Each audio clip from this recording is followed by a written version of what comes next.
alors Ngom Niang tey suñu gisee ce qui se passe ci suñu ay confrères Walfadjri di leen mastawu également parce qu'on sait quand même nu mu méttee ñun dund nañ ko tëj nañ suñu signal gisoon nañ ce que ça fait par rapport ak employés yi même yi nekk au sein de la télé lan lañ mën a jàpp ci tout ce qu'on dit par rapport ak ay liberté d'expression par rapport ak liberté de la presse qu'en est-il réellement est-ce que ça existe concrètement d'après tout ce qui se passe?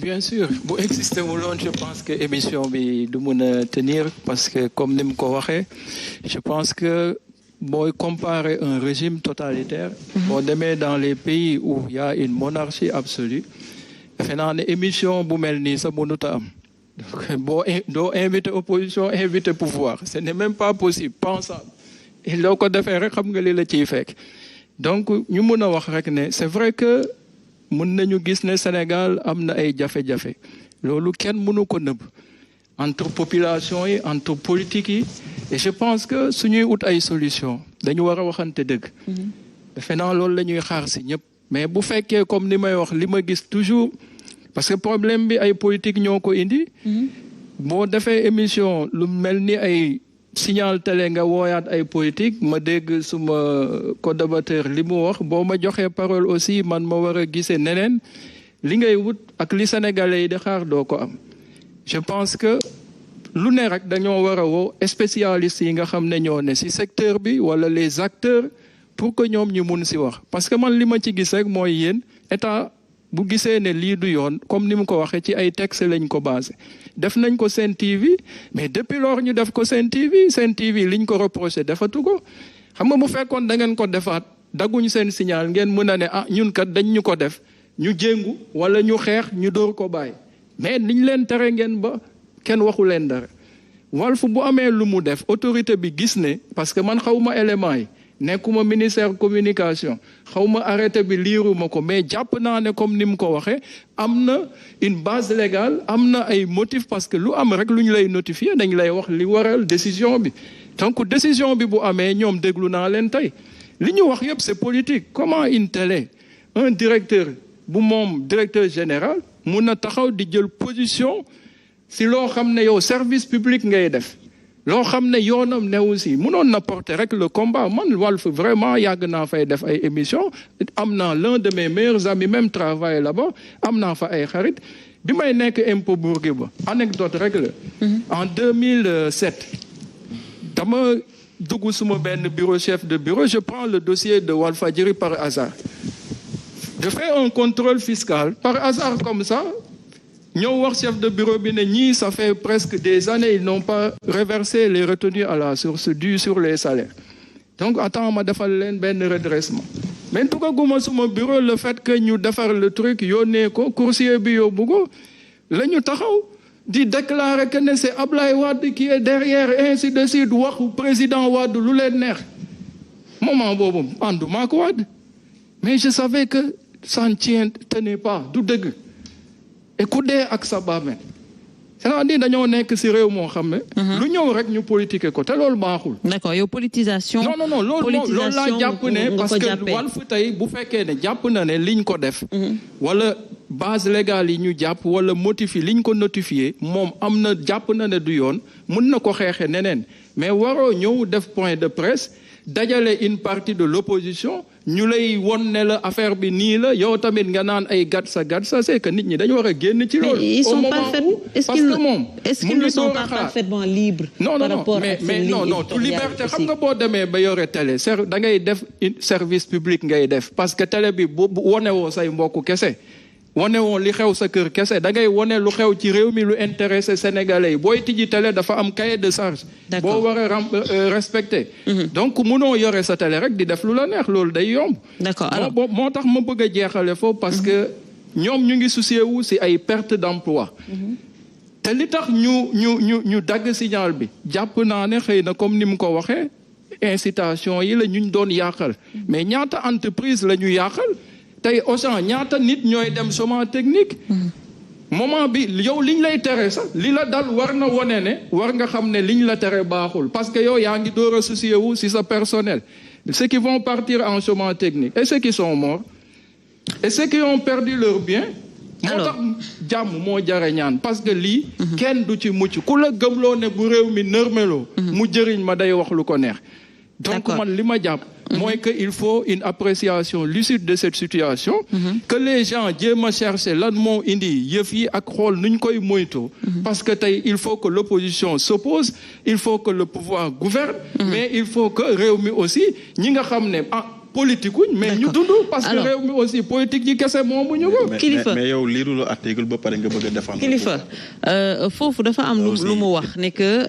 ñun tëjoon nañ ñu dañ ñu tere woon peut-être wane ay manifestation moom moo taxoon ñu tëj ñu te defaatuñ ko amaana sax bii passé wane nañ également ce qui s'est passé sur le terrain muy ce qu'on a de plus cher muy informer la population de ce qui se passe est-ce que du nduru nooteel parce que su demee ba naan yéen tere nañ leen ko tëj nañ leen moo tax defaatu leen ko. Est-ce que du nduru nooteel en quelque sorte. nee je pense que ni bii mooy ñetteeli vendredi mooy soog a accepter cette invitation parce que à un moment je me suis dit que ni est-ce que ça vaut la peine d'aller dans les télés di seq débat ak ñoo xamante ni sérieusement ci seen sago kese la ñuy waxee. C'est toujours important de le faire Kilifeu. parce que après day indi personnalisation du débat. Ça va daf may obligé may nekk peut-être ci ay attaques personnelles ak mais non je vais me retenir quand même. Il faut. parce que c'est vraiment désolant ma toog ak ay sénégalais yoo xamante ni ba pare ñaar ñii ma dégg ñuy wax seen at yi ñii dépassé wuñ 50 ans sérieusement ñii ma dégg ñuy wax ils étaient là en 2011 ñii ma dégg ñuy wax 2011 quand on descendait dans les rues c'était avec eux et pourtant Ablaye Wade ne nous traitait pas de rebelles Ablaye Wade ne nous traitait pas de voyous comment on peut traiter à des millions de jeunesse yoo xam ne dañu wàcc di am lu leen naqari di ko wax nga ne c'est des voyous et c'est des rebelles loolu nga xam ci sa jeunesse su waxtu utal leen liggéey jotee doo leen jox liggéey mais boo fekkente ni dañuy taxaw di wax li leen naqadi ci réew mi tu les traites de voyous et de rebelles. mais Kilifeu du temps de Wade également amul woon ay dem braquer ay dajji ay banques. fii ni Mame Mbaye Niang les vidéos sont là mu ne bi ñuy mëne combat bi man maa doon coordonné taal bi côté bi diw di coordonné taal bi beneen côté diw di coordonné taal bi beneen côté gis nga manifestation ak taali pëna ak ay kas ñoo mës a ànd.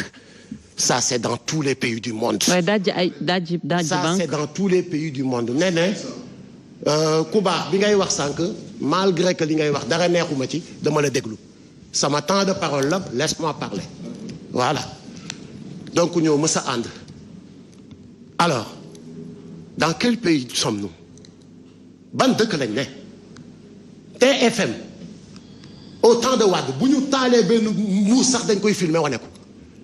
La TFM montrait tout ce que faisait toutes les manifestations yi doon am ci mbedd mi c'est aujourd'hui qu'on va dire que ni Walf day wane manifestation yoo xamante ni day inciter à la violence je suis désolé c'est pas ça le motif c'est de l'acharnement c'est de la dictature moo am fii ci Sénégal ku waxul loolu li la arrangé rek ngay wax des privilèges nag ku mu taxaw des 17 millions de Sénégalais tax ngay wax li nga xamante ni c'est pour se maintenir te say privilèges yooyu ak sa confort boobu vraiment jàppal ni dundu gu sotteegul moom lu nekk xaj na ci yàlla nga ko mujjee on a eu des pertes de vie humaine mais j'entends quelqu'un dire que ni genre ni mu ko waxee il n'a pas le courage de dire ñaw mais ña fa demoon bañ rey leen ñoo fa yóbbu seen bopp lu leen génne et tous les Sénégalais étaient sortis ah oui lii mooy seen réponse et après il nous parle de paix il nous parle de dialogue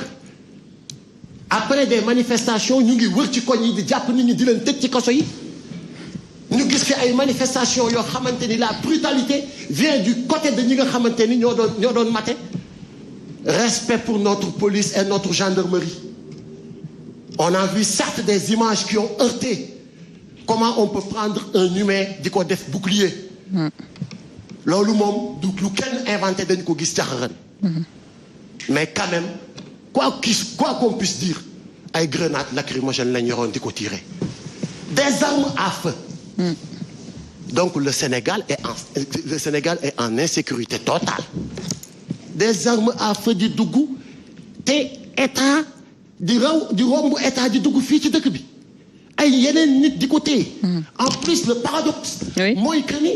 ñi doon tirer ces armes à feu ils étaient à côté de la police. On va y revenir. quand même. bàyyi leen boobu mu sedd daanu ngeen ci di ngeen génnee communiqué ci jël suñu police bi surtout communiqué loo ci ngeen gën a tey jii ñëpp di ñu ñaawal ci àdduna bi. dinañ ci ñëwaat. c'est-à-dire yéen li ngeen waroon def aujourd'hui c'est de demander pardon aux Sénégalais mais pas taxawaat di ñëw di ñu indi ces genres de discours je suis désolé je suis vraiment désolé 2011 la ñu créé le mouvement Y'en a marre.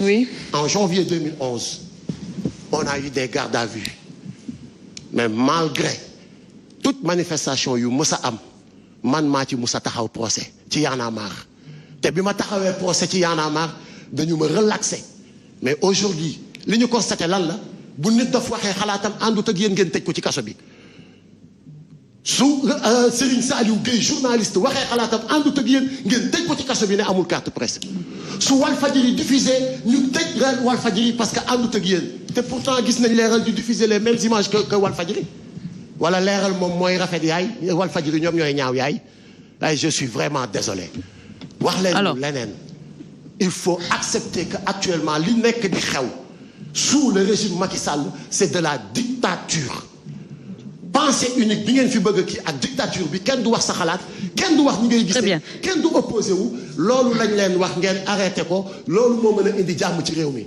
mais tant que le gouvernement de Macky Sall ñu ngi interdire les Sénégalais di wax seen xalaat di wax ni ñu ko gisee réew mi dañuy sonn rek mais jàmm du fi am réew pour mu am jàmm il faut que ku ci nekk may sa morom jàmm respecter sa morom position am. alors là ku di wax bu ngeen mënul tëj kaso bu leen wax dara ngeen xool lu ngeen ko waxal lu ñaaw wala ngeen xool lu ngeen ko créer wala ngeen xool lu ngeen ko inventel loolu la ñu Macky loolu la ñu gouvernement Macky Sall jaay gis nga Néné oui je pense que ni fi ñu toll nii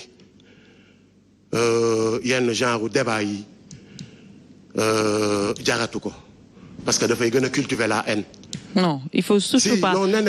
Mais justement, Kilifeu, je pense que il faudrait que qu'on puisse apaiser. Il faudrait qu'on puisse apaiser la tension. Mais apaisement, Néné, on ne peut pas tuer. Mënuñu cultiver. On ne peut pas tuer l'un de mes petits frères et mes centaines de frères. Sérieusement, am ñu taxaw naan genre ñaw.